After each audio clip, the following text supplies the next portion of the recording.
Hello, and welcome to Robert Morris University Department of Arts and Humanities and Ashcat Theater's production of The Importance of Being Earnest, a trivial comedy for serious people in a Zoom call. The show will begin in approximately 6 minutes. Thank you.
Welcome to RMU Department of Arts and Humanities and Ashcat Theater's production of Importance of Being Earnest. The show will begin in approximately 2 minutes.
Welcome to Robert Morris University Departments of Arts and Humanities and Ashcat Theater's production of Oscar Wilde's The Importance of Being Earnest, a serious comedy for trivial people, a trivial comedy for serious people, in Zoom calls, adapted and directed by Barbara Burgess Lefevre.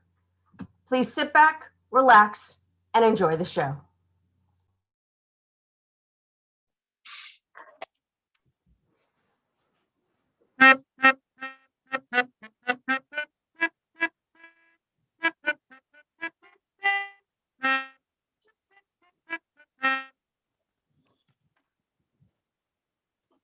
Do you hear us playing, Lane? Lane? I didn't think it polite to listen, sir. I'm sorry for that, for your sake. I don't play accurately. Anyone can play accurately, but I play with wonderful expression. Yes, sir. Must you wear a mask, even on Zoom? It just seems safer this way, sir. I should like to see your face.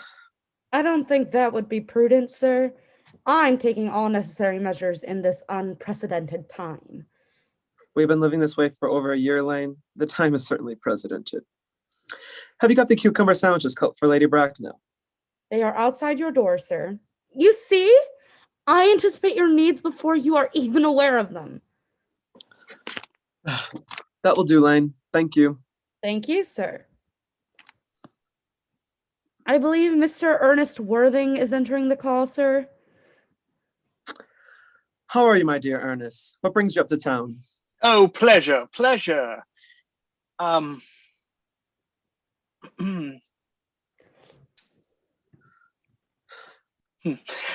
Eating as usual, I see, Algie. I believe it's customary in good society to take some slight refreshment at 5 o'clock. Where have you been since last Thursday? Oh, in the country. What on earth do you do there? When one is in town, one amuses oneself, and when one is in the country, one amuses other people.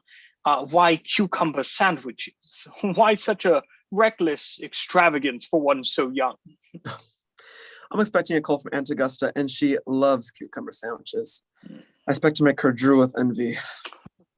That seems unnecessarily wicked. One must amuse oneself in these times. And will Gwendolyn be on this call? That would be perfectly delightful. Yes, that is all very well. But I'm afraid that Aunt Augusta won't quite approve you being here. May I ask why? My dear fellow, the way you flirt with Gwendolyn is perfectly disgraceful. It is almost as bad as the way Gwendolyn flirts with you. I am in love with Gwendolyn, and I have called you expressly to propose to her. I thought you called for business. I call that pleasure. Oh, how utterly unromantic you are. I really don't see anything romantic in proposing. There's romantic to be in love, but there is nothing romantic about a definite proposal. Why, one may be accepted. One usually is, I believe. Then the excitement is all over. The very essence of romance is uncertainty. In any case, you aren't engaged, and I don't think you ever will be. Why on earth do you say that? Well, in the first place, girls never marry the men they flirt with. Girls don't think it right. Oh, that is nonsense. It isn't. It is a great truth. It accounts for the extraordinary numbers of bachelors that one sees all over the place. And in the second case, I don't give my consent. Your consent? My dear fellow, Gwendolyn is my first cousin. And before I allow you to marry her, you have to clear up the whole question of Cecily. Cecily? What on earth do you mean? I don't know anyone of the name Cecily. Lane. Yes? Bring me that cigarette case Mr. Worthing left last time he dined here. I'll leave it outside your door, sir. Do you mean to say that you have had my cigarette case all of this time? Well, I wish to goodness you would have let me know. I have been writing frantic letters to Scotland Yard about it. I was nearly offering a large reward. Well, I wish you would offer one. I happen to be more than usually hard up. Oh, well, there's no good offering a large reward now that the thing has been found. I think that is rather mean of you, Ernest, I must say. However, it makes no matter now that I look on the inscription side and find that thing isn't yours after all. Of course it is mine. You have seen me with it hundreds of times, and you have no right whatsoever to read what is written inside. It is a very ungentlemanly thing to read a private cigarette case. Yes, but this isn't your cigarette case. This cigarette case is a present from someone named of Cecily. And you said you didn't know anyone of that name. Well, if you must know, Cecily happens to be my aunt. Your aunt. Yes, and a charming old lady she is, too. But why does she call herself Little Cecily if she is her aunt? From Little Cecily with her fondest love. Well, some aunts are tall and some aunts are not tall, and that is a matter that surely an aunt may decide for herself. Yes, but why does your aunt call you her uncle? From Little Cecily with her fondest love to dear Uncle Jack. There is no objection, I admit, to an aunt being a small aunt, but why an aunt, no matter what size she may be, should call her own nephew her uncle? I can't make it out. Besides, your name isn't Jack at all. It's Ernest. It isn't Ernest, it's Jack. You've always told me it was Ernest. I've introduced you to everyone as Ernest. You answer to the name of Ernest. You look as if your name was Ernest. You are one of the most earnest-looking people I've ever seen in my life. It's perfectly absurd saying that your name isn't Ernest.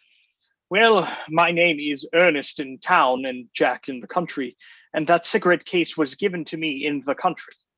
Yes, but that does not count for the fact that your small Aunt Cecily calls you her uncle. Now go on. Tell me the whole thing. May I mention I've always suspected you of being a confirmed and secret Bunburyist, and I'm quite sure of it now.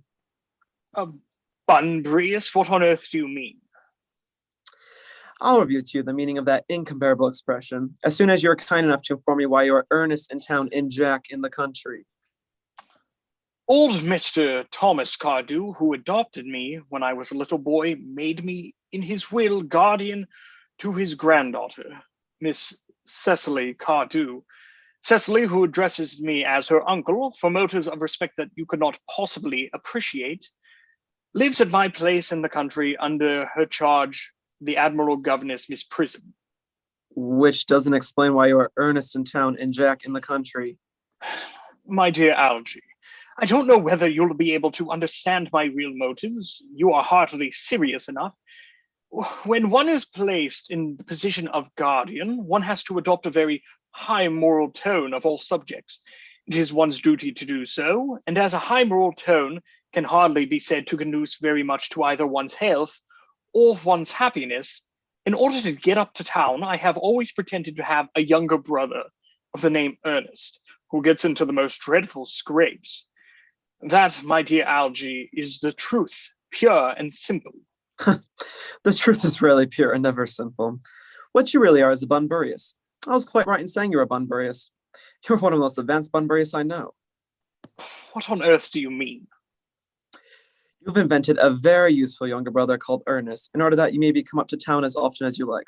I've invented a valuable permanent invalid called Bunbury in order that I may be able to go down into the country whenever I choose. Bunbury is perfectly valuable. If it wasn't for Bunbury's extraordinary bad health, for instance, I wouldn't be able to dine with you tonight.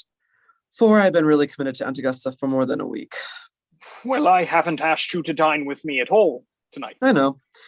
You are careless about sending out invitations. It is very foolish of you. Nothing annoys people so much as not receiving invitations. Well, it isn't safe to dine inside at any rate. You better much dine with your Aunt Augusta. I haven't the smallest intention of doing anything to that kind. To begin with, I dine there on Monday, and once a week is quite enough to dine with one's own relations. And I know perfectly well whom she'll place me next to tonight. She'll place me next to Mary Farquhar, who always flirts with her husband across the dinner table. It is not very pleasant, indeed it's not even decent. And that sort of thing is enormously on the increase. The amount of women in London who flirt with their husbands is perfectly scandalous. Well, I don't know anyone is having dinner parties at all. Aunt Augusta spritzes everyone with disinfectant and sets a table a mile across. It is terrible. Besides, now that I know you to be a confirmed Bunburyist, I naturally want to talk to you about Bunburying. I want to tell you the rule. I am not a Bunburyist at all. If Gwendolen accepts me, I'm going to kill my brother. Indeed, I think I'll kill him in any case. Cecily's a little too much interested in him. So I'm going to get rid of Ernest, and I strongly advise you to do the same with Mr. Bunn, with your invalid friend that you have an absurd name for. Nothing will induce me to part with Bunbury. And if you ever get married, which seems to me extremely problematic, be very glad to know Bunbury. A man who marries without Bunbury has a very tedious time of it. Oh, that is nonsense. If I marry a charming girl like Gwendolen, and she is the only girl I ever saw in my life that I would marry, I certainly won't want to know Bunbury. Then your wife will. You don't seem to realize that in married life, 3 is company and 2 is none. Ah, that must be Aunt Augusta. Now forget her out of the way for 10 minutes so that you can have the opportunity of proposing to Gwendolen. May I dine with you tonight? Very well, but we're eating outside. Oh, Mother, your microphone. It seems to be muted. Good afternoon, dear Algernon. Now your camera is off, Mother. Mother? Bugger. Same time. Good afternoon. I hope you are behaving very well. I'm feeling very well, Aunt Augusta. Well, they're not quite the same thing. In fact, those 2 things rarely go together. Mr. Worthing, you are behaving yourself as well, I trust? Of course, yes. Of course, yes. What? Of course, yes. Lady Bracknell. And may I say, you're looking quite perfect yourself, Miss Fairfax. Oh, I hope I am not that. It would leave no room for developments, and I intend to develop in many directions. I apologize for being late, Algernon. Oh, are those cucumber sandwiches? They are quite delightful. I do so love cucumber sandwiches. And these are particularly delicious. Shall I have some delivered to you? Lane, Yes. could you ring in? I'm watching Grey's Anatomy. Just pause your show for a moment. Yes. Please make up some sandwiches and have them sent to Lady Bracknell. I'm afraid you've eaten the last of the cucumbers. I went to the market for those this morning. Risked my life to do that. Are you asking me to go back to the market and risk my life again? Oh no, no cucumbers? No, sir, not a one. That will do, Lane. Thank you. Thank you, sir. It makes no matter, Algernon. I shall wait until dinner. I have quite the treat for you tonight, Algernon. I am setting you down with Mary Farquhar. She's such a lovely young woman, so attentive to her husband. It is delightful to watch them together. I'm afraid, Aunt Augusta, I shall have to give up the pleasure of dining you tonight after all. I should hope not, Algernon. It would throw my table completely out. Your poor uncle would have to dine upstairs. Fortunately, he is accustomed to this.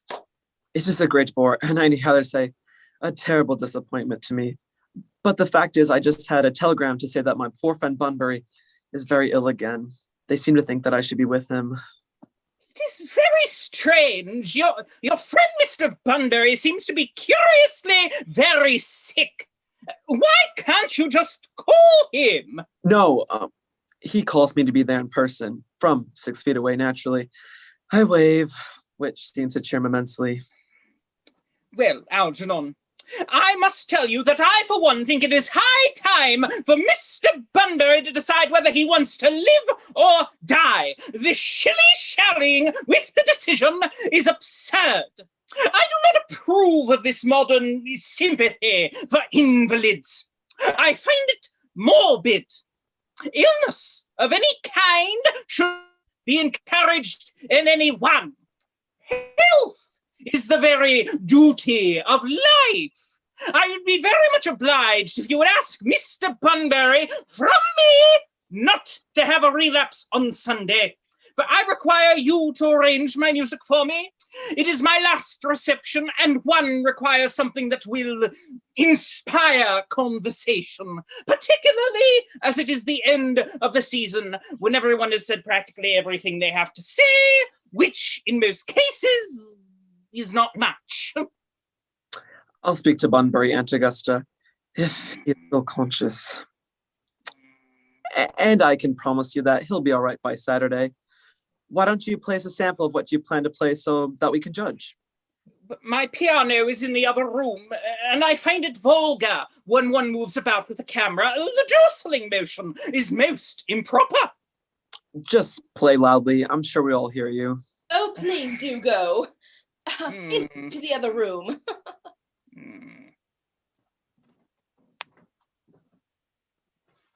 Algernon. Right. Why are you still here? What kind of host would I be if I left you all alone? Oh, very well.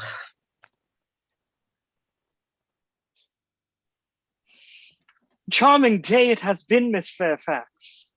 Pray, don't talk to me about the weather, Mr. Worthing. Whenever people talk to me about the weather, I always feel quite certain that they mean something else. And that makes me so nervous.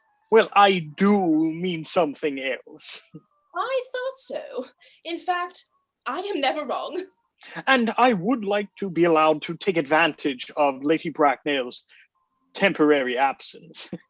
I would certainly advise you to do so. Mother has a way of coming back suddenly into a room that I have often had to speak to her about it. Miss Fairfax, ever since I met you, I have admired you more than any girl I have ever met since I met you. Yes, I am quite well aware of that fact. And I often wish, in public at any rate, you had been more demonstrative. For me, you have always had an irresistible fascination. Even before I met you, I was far from indifferent to you. We live, as I hope you know, Mr. Worthing, in an age of ideals. The fact is constantly mentioned in the more expensive monthly magazines and has reached the provincial pulpits, I am told. And my ideal has always been to love someone of the name of Ernest. There is something in that name that just inspires absolute confidence. The moment Algernon first mentioned to me that he had a friend called Ernest, I knew I was destined to love you. Oh, you really love me, Gwendolen. Passionately. Oh, darling, you don't know how happy you've made me. Oh, my own Ernest. Yes.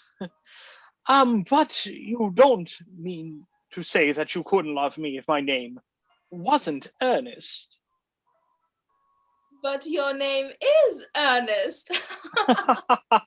Yes, I know. But supposing it was something else, do you mean to say that you couldn't love me then? Ah, that is clearly a metaphysical speculation. And like most metaphysical speculations, have very little reference at all to the actual facts of real life as we know them. But personally, darling, to be quite candid, I don't much care for the name of Ernest. I don't think it suits me at all. It suits you perfectly. It is a divine name. It has a music of its own. It produces vibrations. Oh, well, really, Gwendolen, I must say that there are a lot of much nicer names. I think Jack, for instance, a charming name. Jack? No, there is very little music in the name Jack, if any at all, indeed. It doesn't thrill, it produces absolutely no vibrations. I have known several Jacks, and they all, without exception, were more than usually plain. Besides, Jack is a notorious nickname for John. Oh, and I pity any woman who is married to a man called John. She would probably never be allowed to know the entrancing pleasure of a single moment's solitude. The only really safe name is Ernest. Oh, well, Gwendolen, I must be christened at once then. I mean, we must be married at once. There's no time to be lost. Married, Mr. Worthing? Well, surely, you know that I love you, and you have led me to believe, Miss Fairfax, that you are not absolutely indifferent to me. I adore you, but you haven't proposed yet. Nothing has been said at all about marriage. The subject has not even been touched on. Well, may I propose to you now? Best be quick about it. Mother's about to enter performance. And to spare you any possible disappointment, Mr. Worthing, I think it only fair to tell you quite frankly beforehand that I am fully determined to accept you. Oh, Gwendolyn. Yes, Mr. Worthing, what have you got to say to me? Yes, one moment. Gwendolyn, will you marry me? Of course I will, darling. How long you been about it? I am afraid you have very little experience in how to propose, though. Oh, my own one, I've never loved anyone in the world but you. Yes, but men often propose for practice. I know my brother Gerald does. All of my girlfriends tell me so. What wonderfully sincere eyes you have, Ernest. They are quite sincere. I hope you will always look at me just like that. Especially when there are other people present. Mr. Worthing, rise, sir, from that semi-recumbent posture. It is most indecorous. Oh, Mother, I am engaged to Mr. Worthing. I beg your pardon? You are not engaged to anyone. When you do become engaged to someone, I, or your father, should his health permit it, will inform you of the fact. An engagement should come upon a young girl as a surprise, pleasant or unpleasant as the case may be. It is hardly a matter that she could be allowed to choose for herself. Well, now I have some questions to put to you, Mr. Worthing. Pray adjust yourself to a proper distance from the screen. I have no desire to inspect your pores. Mother! Hang up, Gwendolyn. Yes, Mother. You may take a seat, Mr. Worthing. I am sitting. Sit better. I feel bound to tell you that I do not have you down on my list of eligible young men. However, I am prepared to enter your name should your answers be what any truly affectionate mother desires. How old are you? 29. A very good age to be married at. 29. I'm of the belief that a man who desires to be married should either know everything or nothing. What do you know? I know nothing, Lady Bracknell.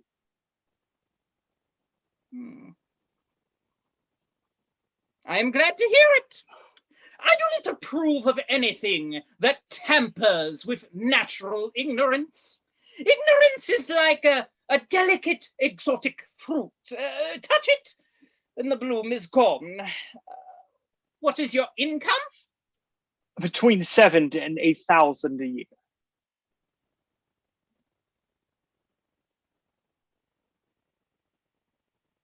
What was that? 7,000 and 8,000 a year. Thank you. Yes. You have a house in town? A girl with a simple, unspoiled nature like Gwendolyn must live in town. Well, I own a house in Belgrave Square. What number, Belgrave Square? 149.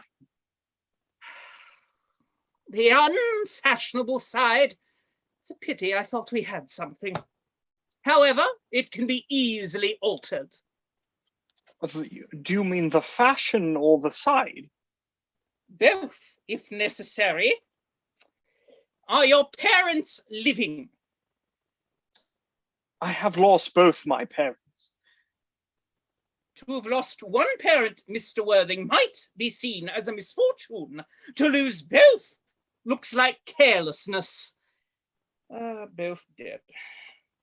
Who was your father? I'm afraid I really don't know. The fact is, Lady Bracknell, I said I had lost my parents. It would be nearer to the truth to say that my parents seem to have lost me. I don't actually know who I am by birth. I was found. Found? Yes. The late Mr. Thomas Cardew, an old gentleman of the very charitable and kindly disposition found me and gave me the name of Worthing because he happened to have a first-class ticket to Worthing at the time. And where did this charitable gentleman find you? Yes, in a handbag. A handbag? Yes, Lady Bracknell. I was in a handbag, but it was a somewhat large black leather handbag with handles to it. It was an ordinary handbag, in fact. And where did Mr. Cardew come across this ordinary handbag? In the cloakroom at Victoria Station. It was given to him by mistake for his own. The cloakroom at Victoria Station! Yes, but it was the Brighton line. The line is immaterial, Mr. Worthing! I must tell you that I am somewhat bewildered by what you have just told me. To be born, or at any rate bred, in a handbag, whether it had handles or not, seems to me to display a contempt for the ordinary decencies of family. May I ask you then, what would you advise me to do? I need hardly say that I would do anything in the world to ensure Gwendolyn's happiness. I would strongly advise you to try and acquire some relations as soon as possible, and to make a definite effort to produce, at any rate, one parent of either sex before the season is quite over. Well, I don't know how I could possibly manage to do that, but I could produce the handbag at any moment. It is in my dressing room at home. I really think that should satisfy you, Lady Bracknell. Me, sir? What does it have to do with me? But you just You said... cannot imagine that I, or Lord Bracknell, would allow our only daughter, a girl brought up with the utmost care, to marry into a cloakroom and form an alliance with a parcel. But Lady Bracknell... Good day, Mr. Worthing.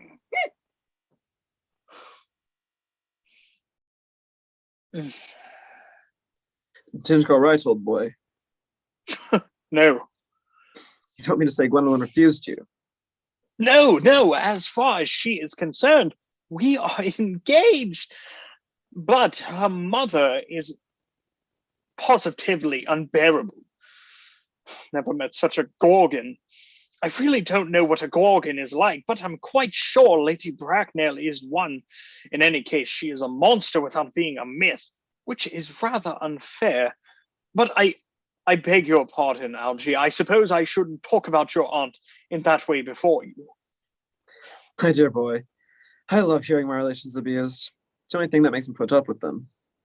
You don't think that there is any possible chance of Gwendolyn becoming like her mother in about 150 years, do you? All women become like their mothers. That's their tragedy. No man does this.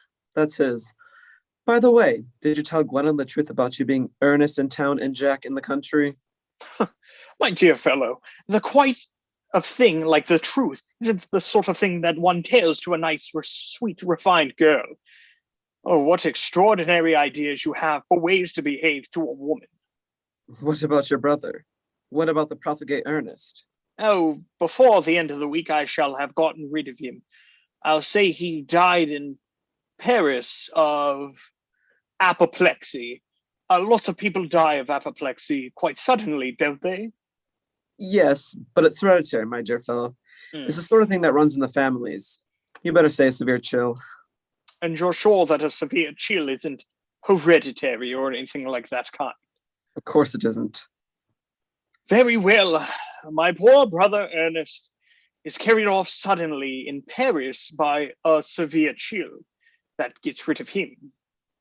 But I thought you said that Miss Cardew was a little too much interested in your poor brother Ernest. Won't she feel his loss a good deal? Oh, that is all right. Cecily is not the silly romantic girl, I'm glad to say. She's got a capital appetite. She goes on long walks and pays no attention at all to her lessons. I'd rather like to see Cecily.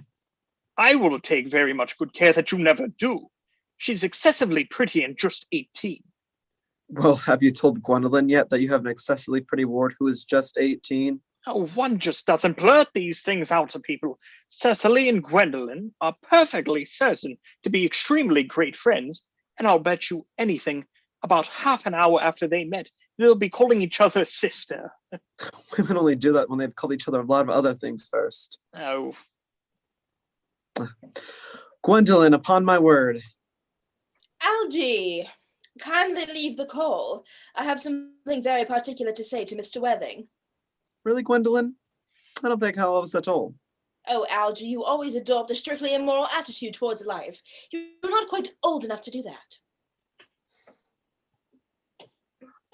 oh, my own darling. Ernest, we may never be married. From the expression on Mother's face, I fear we never shall. But although she may prevent us from becoming man and wife, and I may marry someone else, and marry often, nothing that she can possibly do can alter my eternal devotion to you. Oh, dear Gwendolyn. The story of your romantic origin, as related to me by Mother with unpleasing comments, has naturally stirred the deep fibers of my nature. Your Christian name has an irresistible fascination. The simplicity of your character makes you exquisitely incomprehensible to me. Your town Zoom address at the Albany I have. What is your Zoom address for the country? Oh, I will put it in the chat below, my love. Oh, good. There is Wi-Fi, I suppose. Yes. It may be necessary to do something desperate. This, of course, will require some serious consideration. I will communicate with you daily. Oh, my own one. How long do you remain in town? Till Monday. Oh, good. Algie, you can come back now. Thanks. I've turned around already. Goodbye, Ernest. Oh, farewell, my angel.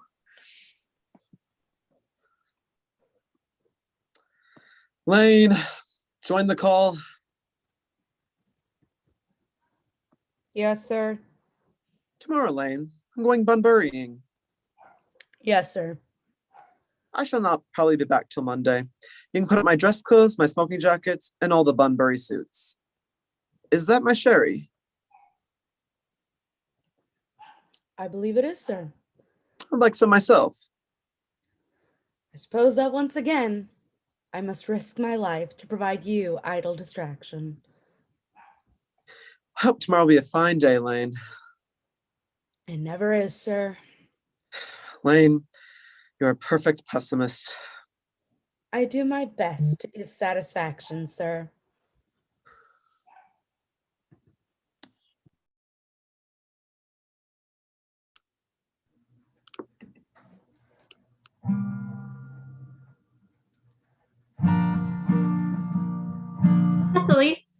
Cecily, your German grammar is on the table. Pray open page 15. We will repeat yesterday's lesson. I don't like German. It isn't all a becoming language. I know perfectly well I look quite plain after my German lesson. Child, you know how eager your guardian is that you should improve yourself in every way. Dear Uncle Jack is so very serious. Sometimes he is so serious I think he cannot be quite well. Your guardian enjoys the best of health, and his gravity of demeanor especially to be commended in someone so comparatively young as he is. I know no one who has a greater sense of responsibility and duty. I suppose that's why he often looks a little bored when we three are together. Cecily, I'm surprised at you. Mr. Worthing has many troubles in his life. Ideal merriment and triviality would be out of place in his conversation. You must remember his constant anxiety about his unfortunate young man, his brother. I wish Uncle Jack would allow that unfortunate young man, his brother, to come here sometime. We might have a positive influence over him. I do not think even I can produce any effect on a character, according to his own brother's admission, is irretrievably weak and vacillating. You must put away your diary, Cecily. I only see why you should keep one at all. I keep a diary in order to enter the wonderful secrets of my life. If I didn't write them down, I should probably forget all about them. I see Dr. Chasuble is calling. Dr. Chasuble! This is indeed a pleasure. And how are we this morning? Miss Prism, you are, I trust, well? Miss Prism has just been complaining of a slight headache. I think it would do her so much good to have a private talk with you, Dr. Chasuble. Cecily, I have not mentioned anything about a headache. No, dear Miss Prism, I know that, but I felt instinctively that you had a headache. Indeed, I was thinking of that and not of my German lesson when the rector came in. Well, I hope, Cecily, you were not inattentive. Oh, I am afraid I am. That is strange. Were I fortunate enough to be Miss Prism's pupil, I would hang upon her lips. I speak metaphorically. My metaphor was drawn from bees. Mr.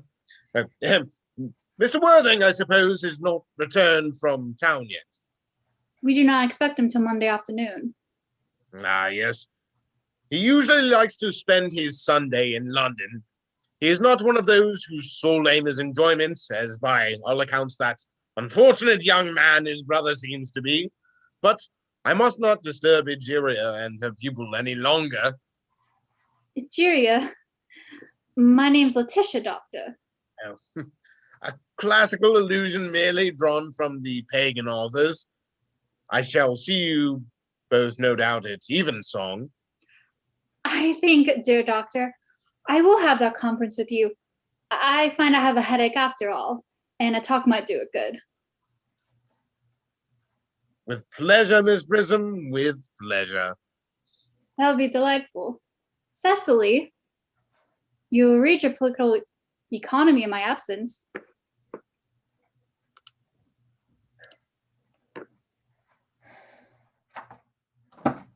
Horrid political economy, horrid geography, horrid German. Mr. Ernest Worthing. I've never met any really wicked person before. Feel rather frightened. So afraid he will look like everyone else. You're my little cousin, Cecily, I'm sure. You are under some strange mistake. I'm not little. In fact, I believe I am unusually tall for my age. But I am your cousin Cecily. You, I see, are Uncle Jack's brother, my cousin Ernest, my wicked cousin Ernest. I'm not really wicked at all, cousin Cecily. You must think that I'm wicked. If you are not, then you have certainly been deceiving us all in a very inexcusable manner. I hope you've not been leading a double life, pretending to be wicked and really being good all this time. That would be hypocrisy. Of course I've been rather reckless. I'm glad to hear it. In fact, now that you mention the subject, I've been very bad in my own small way. I don't think you should be so proud of that, though I am sure it must have been very pleasant. It is much pleasanter being with you. I can't understand how you're here at all. Uncle Jack won't be back till Monday afternoon. I know he wants to speak to you about your emigrating. About my what? You're emigrating. He's gone up to buy your outfit. I certainly wouldn't let Jack buy my outfit. He has no taste in neckties at all. I don't think you will require neckties. Uncle Jack is sending you to Australia. Australia? I'd sooner die. Well, he said at dinner on Wednesday night that you would have to choose between this world, the next world, and Australia. Oh well, the accounts I received at Australia and the next world are not particularly encouraging. This world is good enough for me, cousin Cecily. Yes, but are you good enough for it? I'm afraid I'm not that. That is why I want you to reform me. You might make that your mission if you don't mind, cousin Cecily. I'm afraid of no time this afternoon. Well, would you mind my reforming myself this afternoon? It is rather quixotic of you, but I think you should try. I will. I feel better already. You are the prettiest girl I ever saw. Miss Prism says that all good looks are a snare. They're a snare that every sensible man would like to be caught in. Oh, I don't think I would care to catch a sensible man. I should know what to talk to him about. Wait just a minute, would you?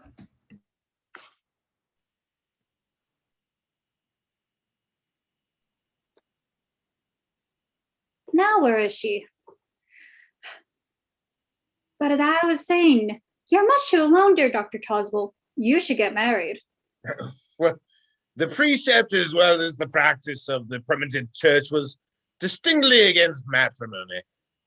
That is obviously the reason why the primitive church has not lasted up to the present day.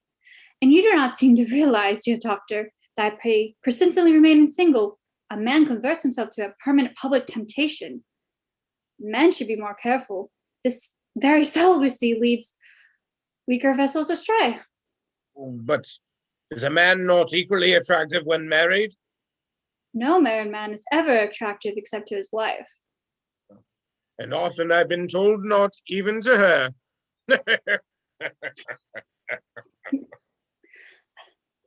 But where is Cecily?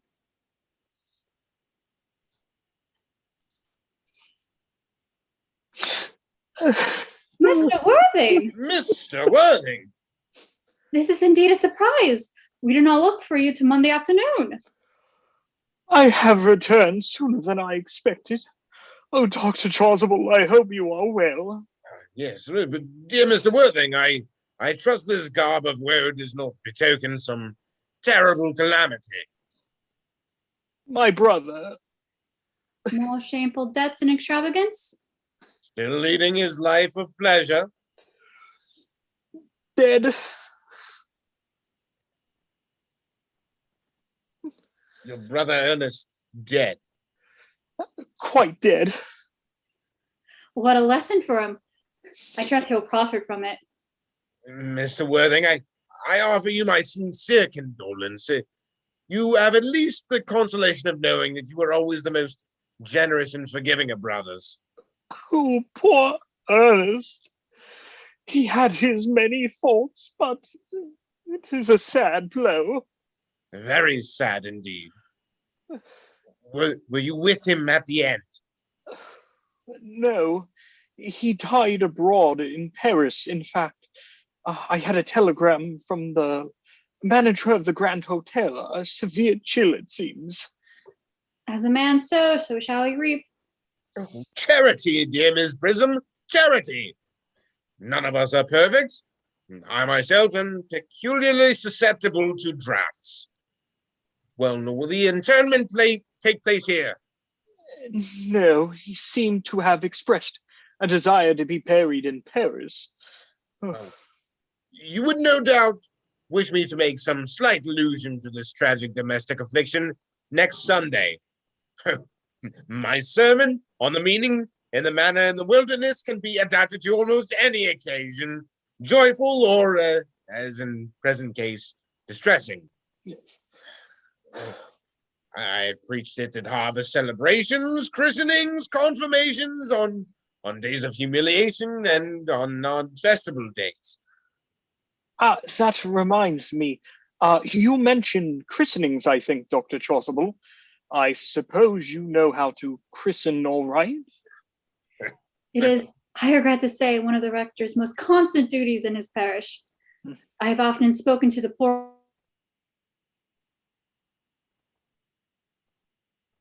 Yes, but is there any particular infant in whom you are interested, Mr. Worthing? Your brother was, I believe, unmarried, was he not? Oh, yes. People who live entirely for pleasure usually are. Well, but I'm sorry, but this is not for any child, dear doctor. The fact is that I would like to be christened myself this afternoon if you have nothing better to do. But surely, Mr. Worthing, you have been christened already. Well, I don't remember anything about it, and of course, I don't know if that sort of thing would bother you in any way, or if you think I'm a little too old now. No, not at all. The sprinkling and indeed the immersion of adults is perfectly canonical practice. Immersion? Oh, you need have no apprehensions. Sprinkling is all that is necessary, or indeed, I think, advisable. Whether it's so changeable. At what hour would you wish the ceremony performed? Oh, I might trot around about 5 if that suits you. Perfectly, perfectly. And now, dear Mr. Worthing, I will not intrude any longer into a house of sorrow. I would merely beg you not to be too much bowed down by grief. What seems to us bitter trials are often blessings in disguise. This seems to me a blessing of extremely obvious kind. Uncle Jack, oh, I am pleased to see you back, but what horrid clothes you've got on. Do go and change them. Cecily! My child, my child! What is the matter? Uncle Jack, do look happy. You look as if you had toothache, and I've got such a surprise for you. Who do you think called today? Your brother. Who? Your brother, Ernest. Oh, what nonsense. I don't have a brother. Oh, don't say that. However badly he may have behaved to you in the past, he is still your brother. You couldn't be so heartless as to disown him. Where has he gone? He was just here. These are very joyful tidings indeed. After we've been all resigned to his loss, his sudden return seems to me rather peculiarly distressing. Oh, good heavens. It's a miracle. Brother John, I've called to tell you that I'm very sorry for the trouble I've given you. That I intend to lead a better life in the future. Jack, you are not going to refuse to forgive him. I think his coming down here is disgraceful, and I think he knows perfectly well why. Uncle Jack, do be nice. There's some good in everyone. Ernest has just been texting me about his poor invalid friend, Mr. Bunbury, whom he goes to visit so often, and surely there must be good in one who's kind to an invalid and leaves the pleasures of London to sit by a bed of pain. Bunbury? Well, I won't have him talk to you about Bunbury or anything else. It's enough to drive one perfectly frantic. Of course, I admit that the faults were on my side, but I must say that Brother John calls me is particularly painful. Uncle Jack, if you don't forgive Ernest, I will never forgive you. Never forgive me. Never, never, never. Well, this is the last time I shall ever do it. I forgive you. It's pleasant, is it not, to see so perfect a reconciliation? Or I think we might leave the two brothers together. Cecily, give them time alone. Certainly, Miss Prism. My little task of reconciliation is over. You have done a beautiful action today, dear child. I feel very happy.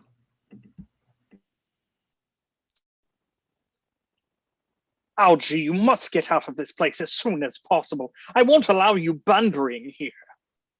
Well, Cecily is a darling. You are not to talk of Miss Cardew in that matter. I don't like it. Well, I think it is perfectly childish to be in deep mourning for a man who is actually alive. I call it grotesque. Your conduct here is an outrage. This Bunburying, as you call it, will not be a great success to you here. I think it has been a great success. I'm in love with Cecily, and that's everything. Ah, there she is. I was hoping you were still here. He's going to send me away. And have we got to part? I'm afraid so. It's a painful parting. It's always painful to part from people whom one has known for a very brief space of time. The absence of old friends one can't endure, but even a momentary separation from anyone to whom one has just been introduced is almost unbearable. I hope, Cecily, I shall not offend you if I state quite openly and frankly that you seem to me to be in every way the visible personification of absolute perfection. Oh, if you will allow me, I will copy your remarks into my diary.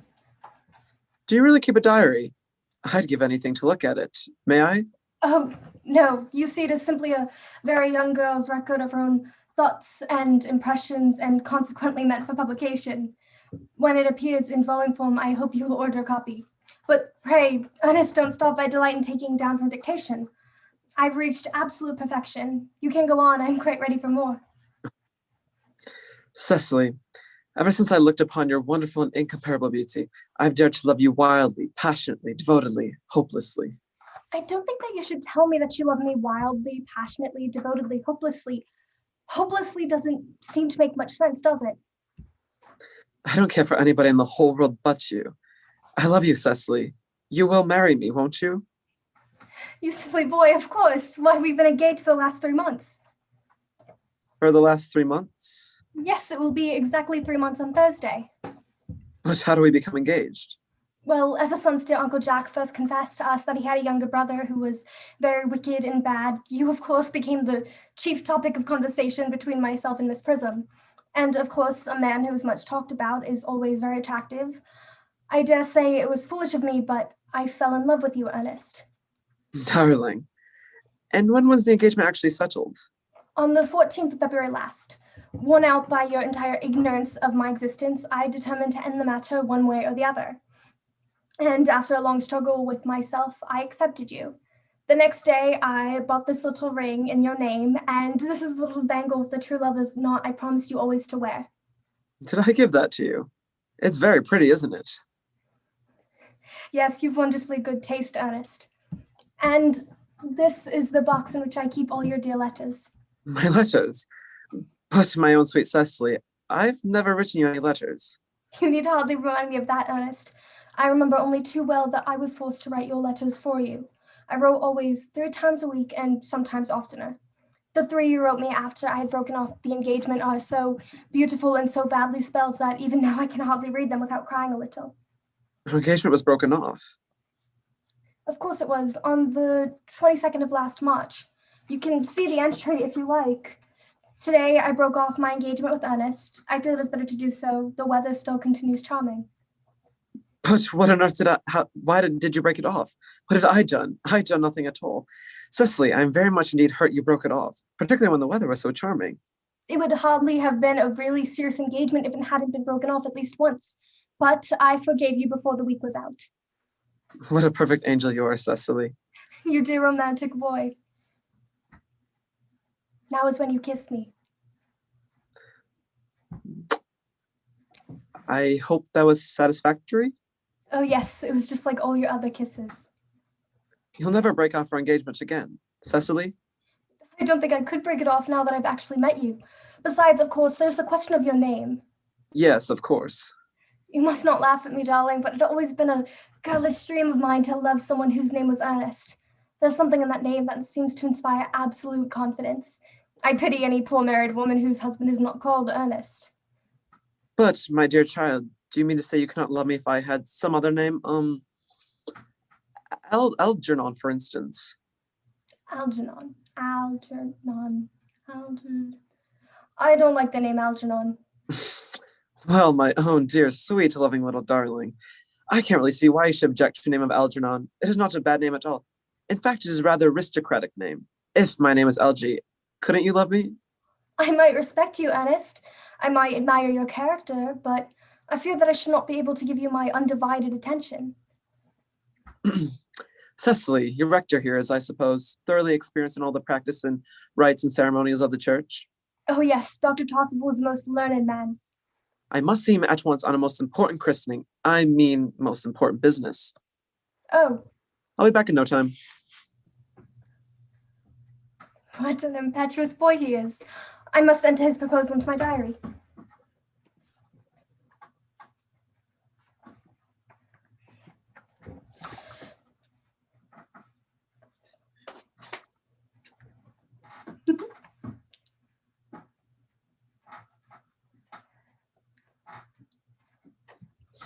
Gwendolyn Fairfax. I suppose one of the many good elderly women whom are associated with Uncle Jack in some of his philanthropic work in London. Pray, let me introduce myself to you. My name is Cecily Cardew. Cecily Cardew? What a very sweet name. Something tells me we're going to be great friends. Well, I like you already more than I can say. My first impressions of people are never wrong. How nice of you to like me so much after we've known each other such a comparatively short time. I may call you Cecily, may I not? With pleasure. And you will always call me Gwendolyn, won't you? If you wish. Then that is all quite settled, is it not? Perhaps this might be a favorable opportunity of my mentioning who I am. My father is Lord Bracknell. You have heard of Papa, I suppose. I don't think so. Oh, you were on this call on business, I suppose. Oh, no, I'm at home in Hertfordshire. Really? Your mother, no doubt, or some female relative of advanced years resides here also. Oh, no, I have no mother, nor in fact any relatives. Indeed. My dear guardian, with the assistance of Miss Prism, have the arduous task of looking after me. Your guardian? Yes, I am Mr. Worthing's ward. Oh, it is strange. He never mentioned to me that he had a ward. How secretive of him. He grows more interesting hourly. I am not sure, however, that the news inspires me with feelings of unmixed delight. Oh, I am very fond of you, Cecily. I have liked you ever since I met you, but I am bound to state now that I know you are Mr. Worthing's ward. I cannot help expressing a wish that you were, well, just a little older than you seem to be, and not quite so very alluring in appearance. In fact, if I may speak candidly. Pray do. Well, to speak with perfect candor, Cecily, I wish that you were 442 and more than usually plain for your age. You see, Ernest has a strong, upright nature. He is the very soul of truth and honor. But even men of the noblest possible moral character are extremely susceptible to the influence of the physical charms of others. I beg your pardon, Gwendolyn, did you say Ernest? Yes. Oh, but it is not Mr. Ernest Worthing who is my guardian. It is his brother, his elder brother. Ernest never mentioned to me that he had a brother. I am sorry to say that they have not been on good terms for a long time. Ah, that accounts for it. And now that I think of it, I have never heard any man mention his brother. Oh, Cecily, you have lifted a load from my mind. I was growing almost anxious. It would have been terrible if a cloud had come across a friendship like ours, would it not? Of course, you are quite sure that it is not Mr. Ernest Worthing who is your guardian? Quite sure. In fact, I'm going to be his. I beg your pardon? Dear Gwendolyn, there's no reason why I should make a secret of it to you. Mr. Ernest and Worthing and I are engaged to be married. Oh, my darling Cecily, I think there must be some slight error. Mr. Ernest Worthing is engaged to me. I'm afraid you must be under some misconception. Ernest proposed to me exactly 10 minutes ago. It is certainly very curious, for he asked me to be his wife yesterday afternoon at 5:30. If you would care to verify the incident, pray do so. You see, I never travel without my diary. One should have something sensational to read on the train. Oh, I am so sorry, dear Cecily, if it is any disappointment to you, but I'm afraid I have the prior claim. It would distress me more than I can tell you, dear Gwendolyn, if it caused you any mental or physical anguish. But I feel bound to point out that since Ernest proposed to you, he clearly has changed his mind. If the poor fellow has been entrapped into any foolish promise, I shall consider it my duty to rescue him at once, and with a firm hand. Whatever unfortunate entanglement my dear boy may have gotten into, I will never reproach him with it after we are married. Do you allude to me, Miss Cardew, as an entanglement? You are presumptuous. Do you suggest, Miss Fairfax, that I entrapped Ernest into an engagement? How dare you? This is no time for wearing the shallow mask of manners. When I see a spade, I call it a spade. I am glad to say that I have never seen a spade. It is obvious that our social spheres have been widely different. I am known for the sweetness of my nature, but I warn you, Miss Cardew, you may go too far. To save my poor, innocent, trusting boy from the machinations of any other girl, there are no lengths to which I would not go. Oh, from the moment I saw you, I distrusted you. I felt that you were false and deceitful, and I am never deceived in such manners. My first impressions of people are invariably right. Ernest, my own Ernest. Gwendolyn, darling. A moment. May I ask if you were engaged to be married to this young lady? To dear little Cecily? Of course not. What could have put such an idea into your pretty little head? Thank you. You may. I knew there must be some misunderstanding, Miss Fairfax. This gentleman is my guardian, Mr. John Worthing. I beg your pardon? This is Uncle Jack. Look at his name there. Ernest! Why does that say Jack Worthing? Yes. Here is Ernest, see? My own love. A moment, Ernest, may I ask you, are you engaged to be married to this young lady? To what young lady? Good heavens, Gwendolyn? Yes, to good heavens, Gwendolyn. I mean to Gwendolyn. Of course not. We're gonna put such an idea into your pretty little head. Thank you. You may. I felt there was some slight error, Miss Cardew. The gentleman who is professing his love to you is my cousin, Mr. Algernon Moncrief. Algernon Moncrief. Are you called Algernon? Yeah, I can't deny that. Is your name really John? I could deny it if I liked, but it has been John for years. A gross deception has been practiced on us both. My poor wounded Cecily. My sweet wronged Gwendolyn.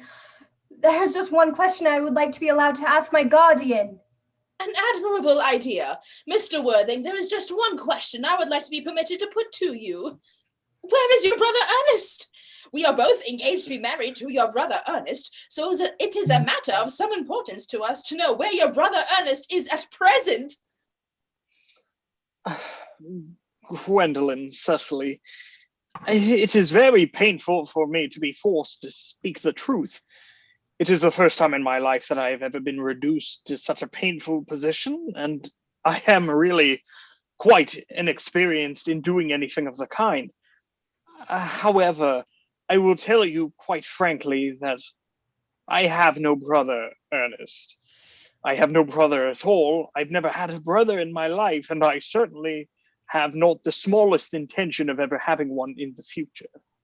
No brother at all? None. Have you never a brother of any kind? Never, not of any kind. Oh, I am afraid it is quite clear, Cecily, that neither of us is engaged to be married to anyone. Gwendolyn. It's not a very pleasant position for a young girl suddenly to find herself in, is it? Let us speak privately. They will hardly venture to come after us. No, men are so cowardly, aren't they? This ghastly state of things is what you call bunburying, I suppose. Yes, and a wonderful, perfect Bunbury it is. The most wonderful Bunbury I ever did in my life. Well, you have no right whatsoever to be bunburying around here. That is absurd. One has the right to Bunbury anywhere one chooses. Every serious Bunburyist knows that. Serious Bunburyist? Good heavens. Well, one has to be serious about something if one wants to have any amusement in life. I happen to be serious about Bunburying. What on earth you are serious about? I haven't got the remotest idea. As for your conduct towards Miss Cardew, I must say that your taking in a sweet, simple, innocent girl like that is quite inexcusable, to say nothing of the fact she is my ward. I can see no possible defense at all for you deceiving a brilliant, clever, thoroughly experienced young lady like Miss Fairfax, and to say nothing of the fact that she is my cousin. I just wanted to be engaged to Gwendolyn. That is all. I love her. Well, I want to be engaged to Cecily. I adore her. There is certainly no chance of you marrying Miss Cardew. And I don't think there's much likelihood, Jack, of you and Miss Fairfax being united. How can you sit there calmly when we are in this horrible trouble? I can't make it out. You seem to be perfectly heartless, and I wish to goodness you would go.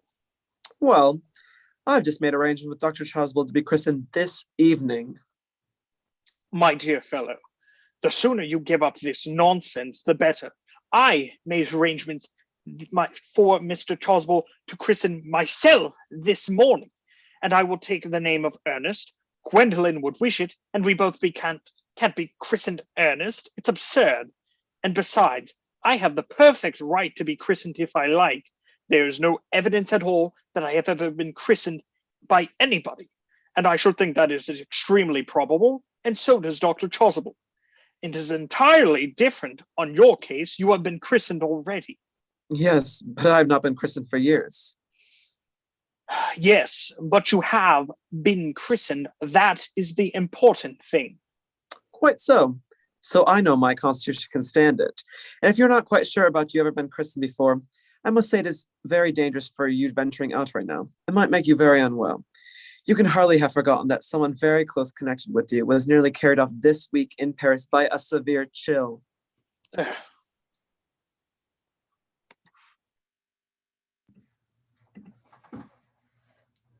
Oh, the fact that they did not try to call into our private call as anyone else would have done seems to me to show that they have some sense of shame left.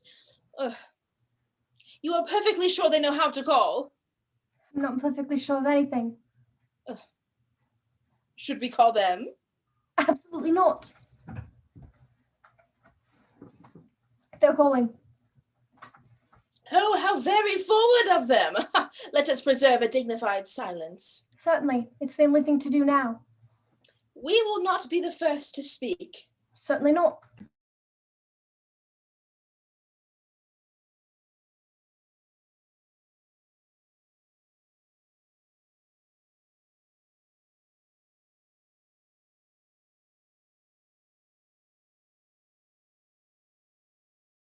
Mr. Worthing, I have something very particular to ask you. Much depends on your reply. Mr. Moncrief, kindly answer me the following question. Why did you pretend to be my guardian's brother?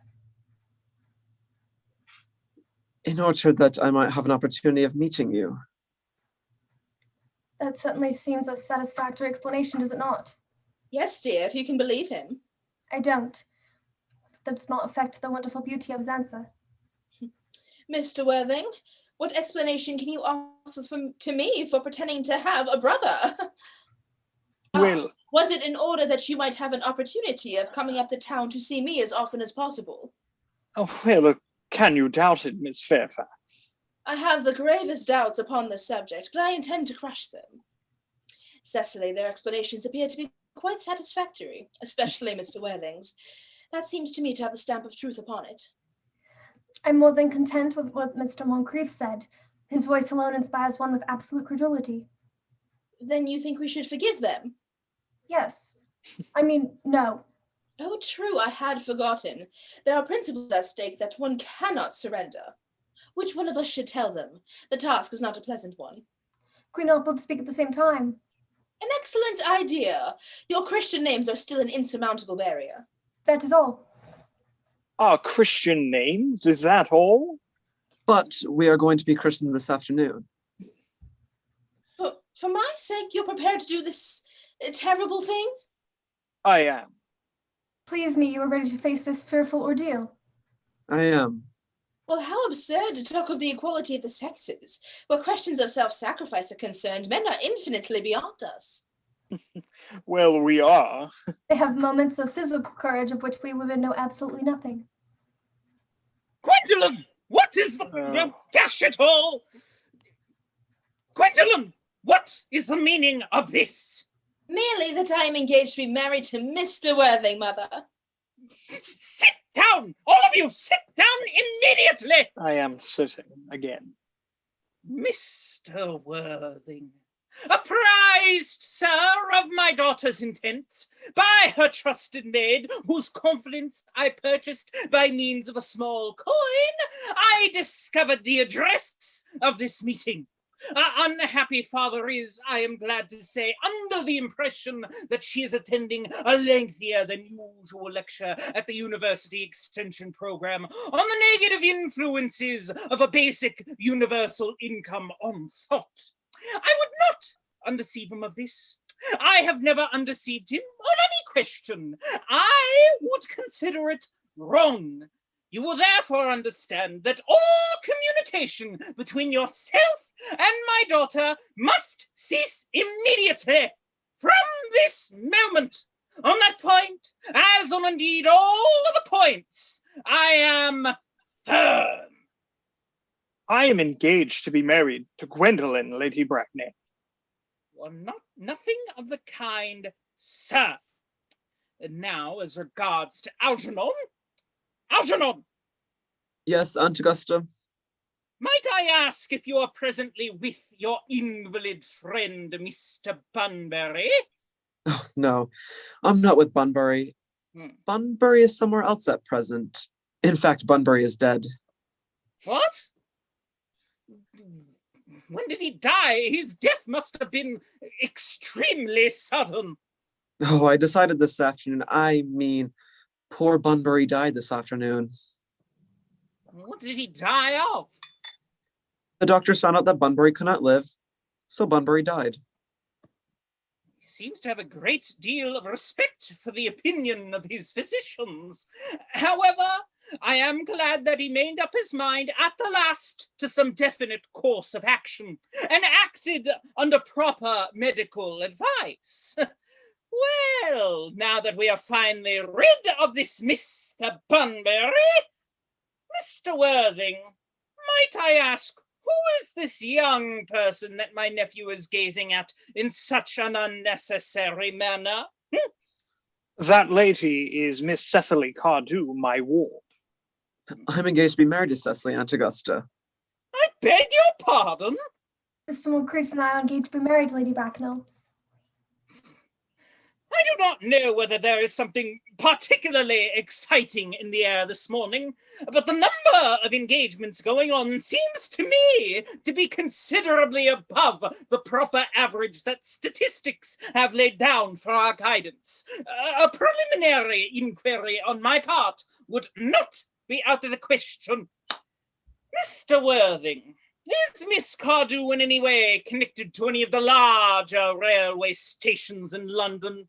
Why, I merely desire information. Why, until the other day, I had no idea that there were persons or families whose origins were a terminus.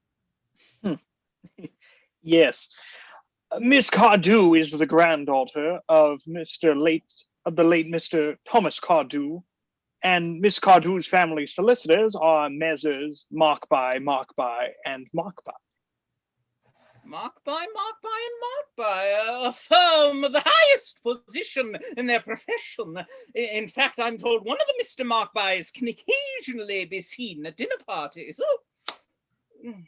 So far, I am satisfied. How extremely kind of you, Lady Bracknell. I have also in my possession, you will be pleased to hear, certificates of Miss Cardew's birth, baptism, whooping cough, registration, vaccination, confirmation, and the measles, both the German and the English variety. A life full of incident, but perhaps maybe a bit too exciting for a young lady. As a matter of form, Mr. Worthing, I must ask if Miss Cardew has any small fortune. Oh, yes, very small. It's about £135,000 in the funds. Oh, but that is all.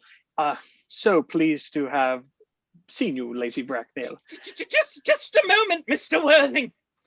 £135,000, and in the funds. Miss Cardew is a most attractive young lady, now that I look at her. Come closer, dear child, come closer. Oh, your dress is sadly simple, and your hair is as nature left it. But we can soon repair all of that. Pray, turn around for me, dear sweet child. Turn around.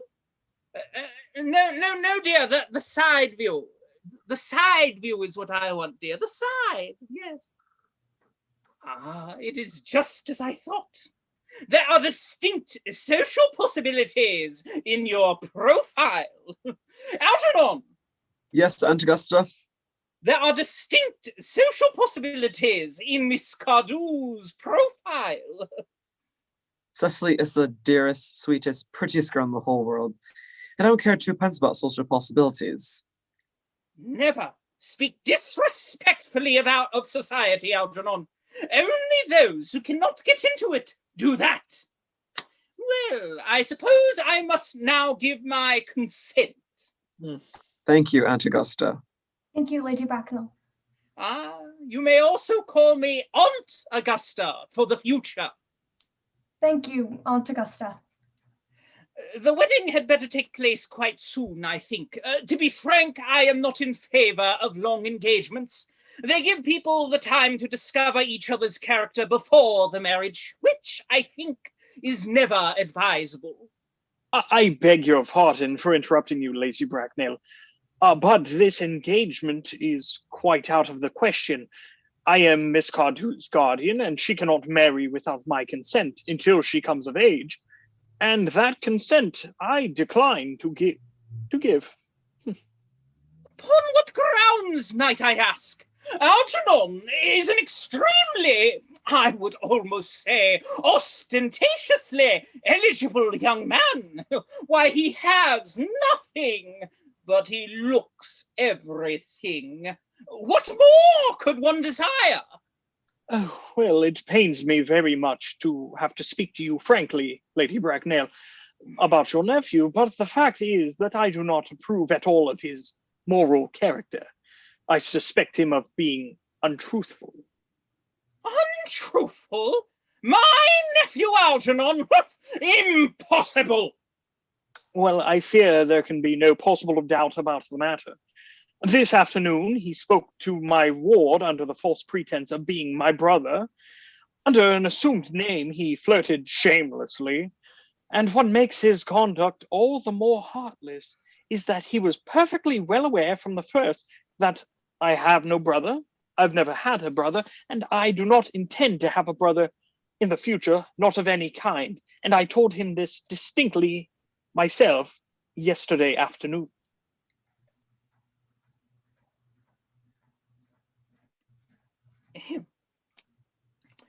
Mr. Worthing, after careful consideration, I have decided to completely overlook my nephew's conduct to you. Oh, well, that is very generous of you, Lady Bracknell. Then my decision, however, is unalterable. I decline to give my consent. Cecily, how old are you, dear? Well, I am really only 18, but I always admit to 20 when I go to evening parties. You are perfectly right in making some slight alteration. No woman should ever be quite accurate about their age. Well, you soon will be of age and free from all restraints. So I don't think that your guardian's consent is a matter of any importance. Pray excuse me, Lady Bracknell, for interrupting you again. But it is only fair to tell you that according to the terms of her grandfather's will, Miss Cardew does not come legally of age until she is 35. That does not seem to be a grave objection. 35 is a very attractive age. Why, London society is full of women of the very highest birth who have, of their own free choice, remained 35 for years.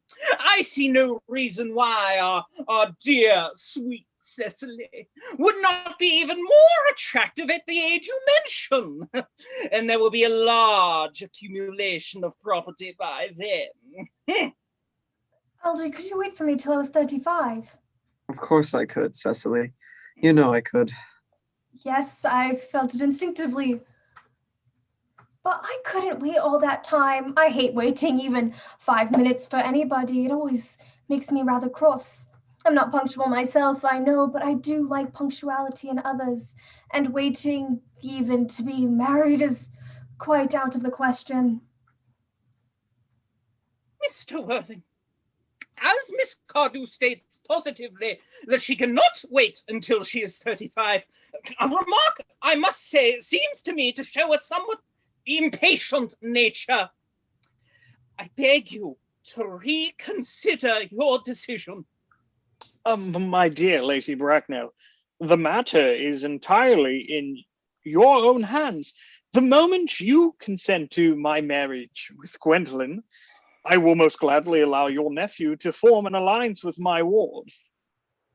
You know perfectly well that what you propose is quite out of the question. Well, then, passionate celibacy is all that any of us can look forward to. That is not the destiny that I propose for Gwendolyn. Algernon, of course, can choose for himself.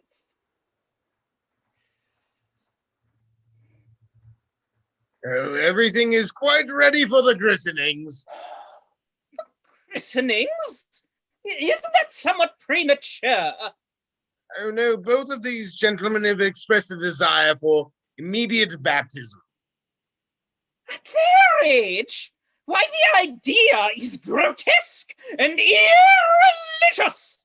Algernon, I forbid you to be baptized. I will not hear of such excesses.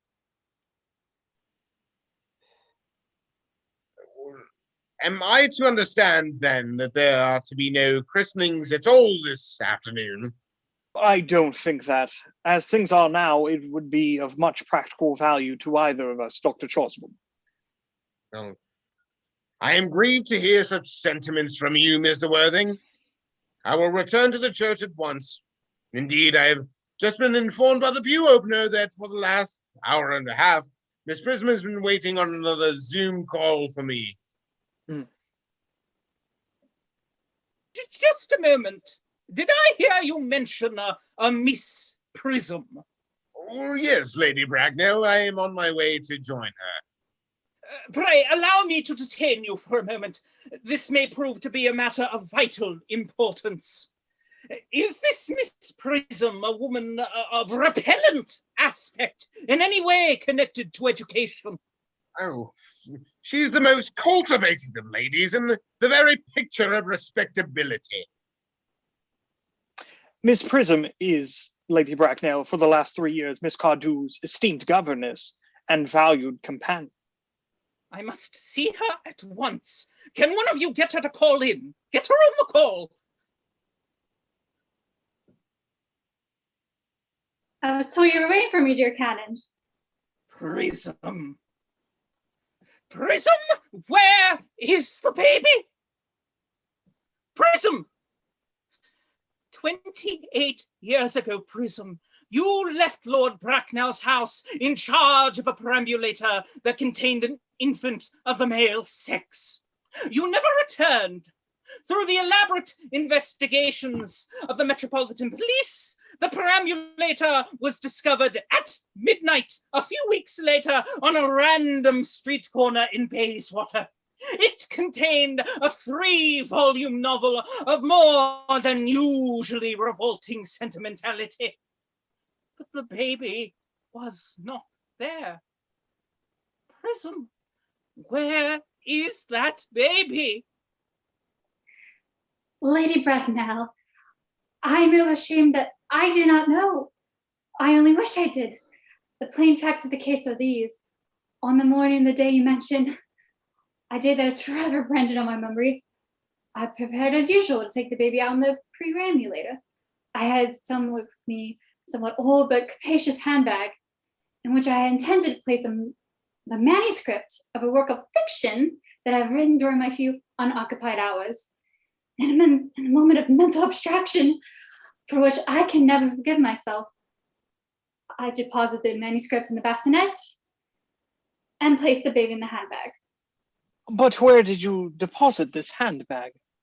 Do not ask me, Mr. Worthing. Oh, Miss Prism, this is a matter of no small importance to me.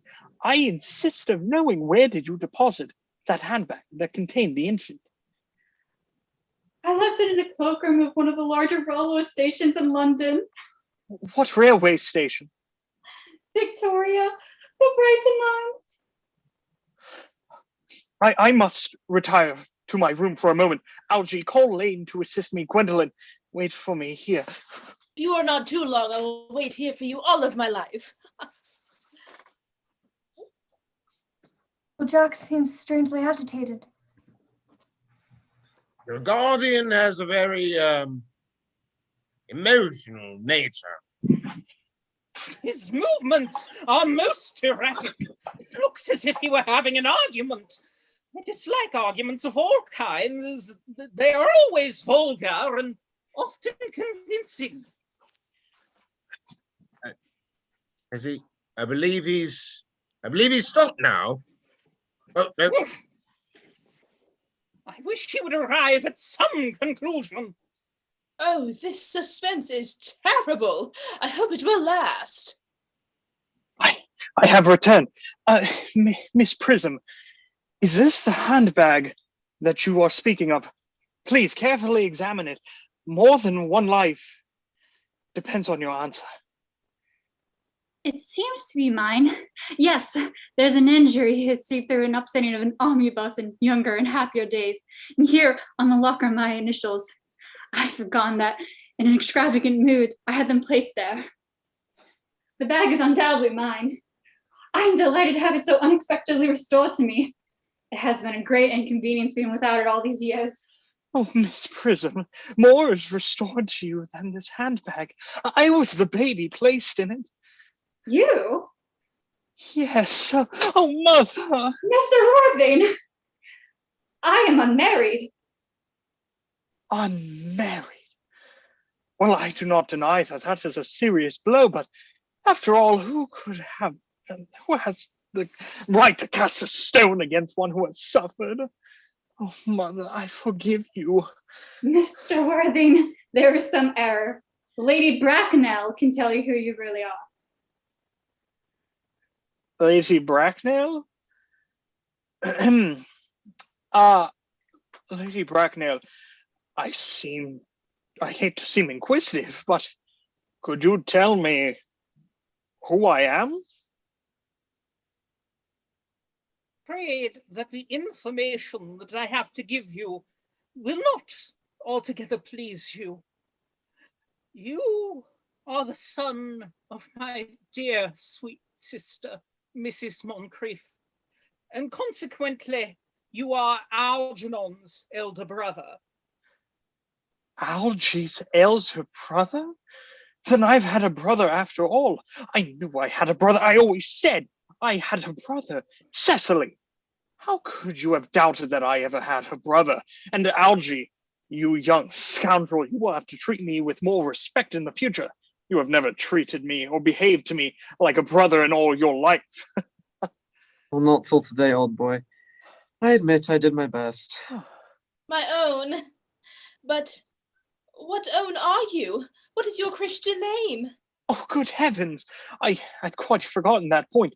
Your decision on the subject is irrevocable, I suppose? I never change. Oh, except in my affections. What a noble nature you have, Gwendolyn. Then the question had better be cleared up at once. Lady Bracknell, Aunt Augusta? At the time when Miss Prism left me in that handbag, had I been christened already? Every luxury that money could buy, including christenings, had been lavished upon you by your fond and doting parents. Then I was christened. That is settled. But now, what was the name I was given? Let me know the worst. Well, naturally, as the firstborn son, you were christened after your father. Yes, but what was my father's Christian name?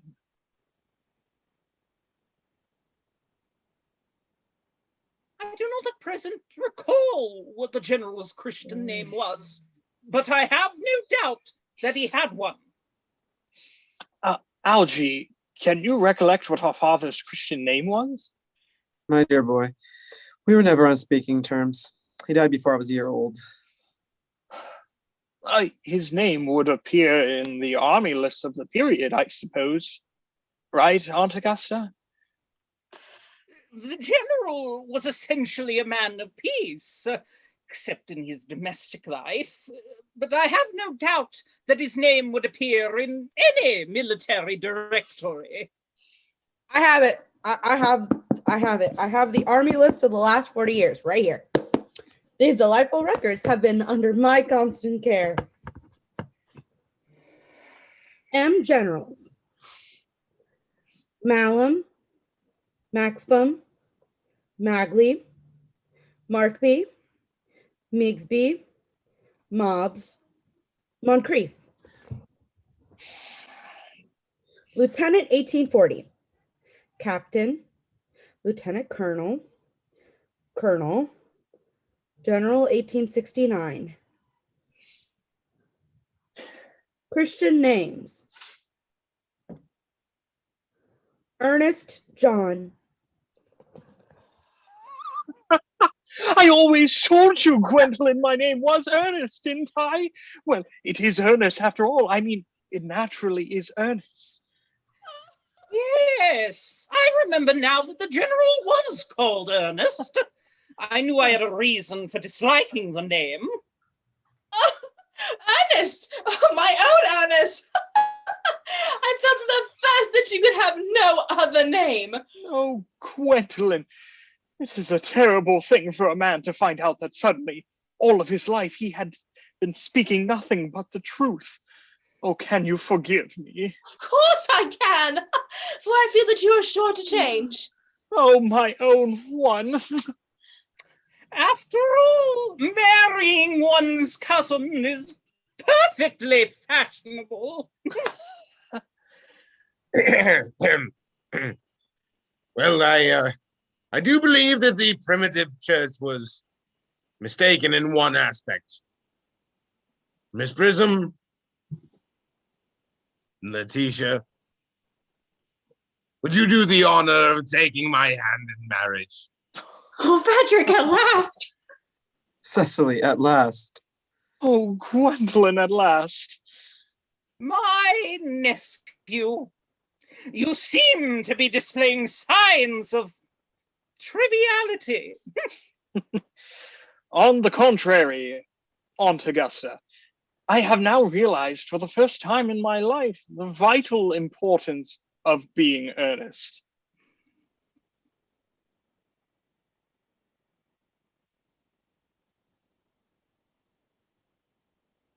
Thank you for joining us for the Robert Morris University Ashcat Theater's production of Importance of Being Earnest. We realize that theater can be difficult during these times, and we're pleased to have this opportunity to share it with you. Thank you again.